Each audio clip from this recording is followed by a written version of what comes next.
This is Getting On with Life, Biblical Wisdom for Successful Christian Living. And this session is Moral Compass. Is morality somehow in the heart of people, or is it learned, such as a moral code imposed on people by their upbringing? There are those in our society who think morality is not fixed, but a floating standard that can change as social attitudes change. They think morality has been put in place by society itself. So, is that true?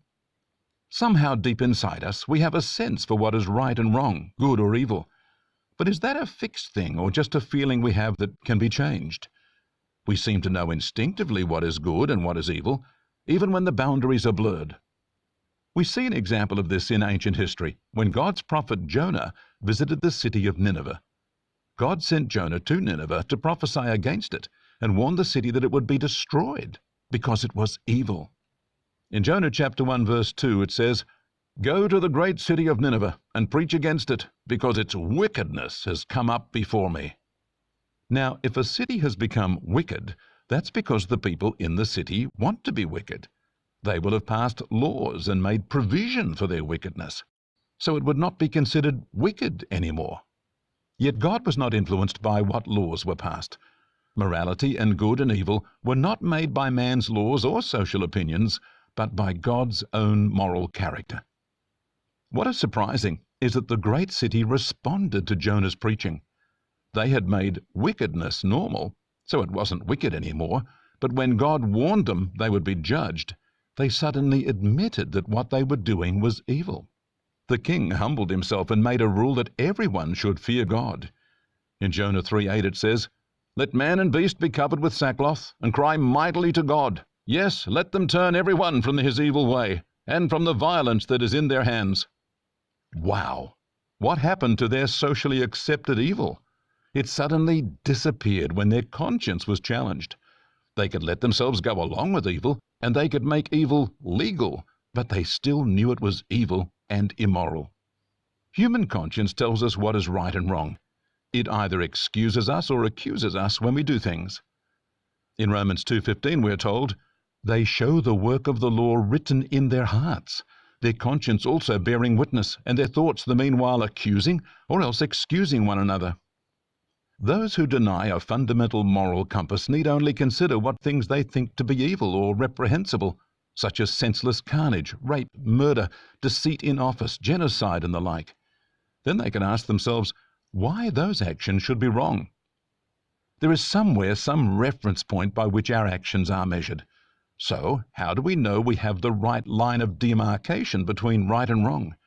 If rape is wrong, what about nudity or prostitution? People recognize the worst kinds of evil but want to excuse other evils of selfishness, pride, abuse of others, anger, hardness of heart, imposing things on others, abandonment of responsibility, using people, and such like. People excuse those things so they can indulge their passions. We hate the worst kinds of evil, but we want to get away with our own versions of evil. We see those as lesser evils.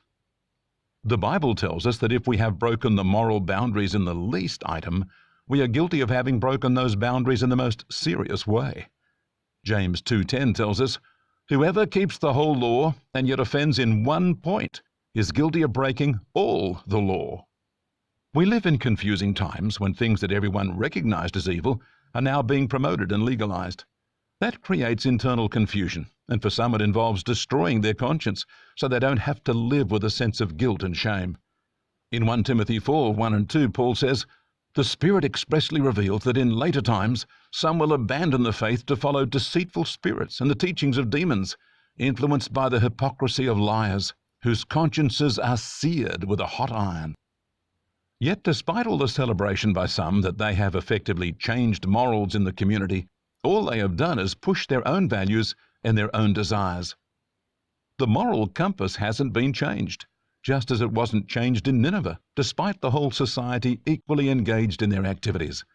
God called it wickedness, and the society knew that they were wicked. We are only visiting Earth for a short while, and after that we stand before God. It doesn't matter what we decide to believe down here, because we will be measured against God's moral standards. God gave us a moral compass. We may try to tinker with it and adjust it to suit ourselves, but in the end we get judged by God's standards, not those we can promote in our society. I urge you to be careful in a changing world so you don't get your moral compass on the wrong settings.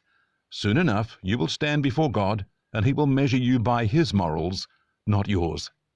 May you stand approved when you are measured by God's moral compass. God bless you.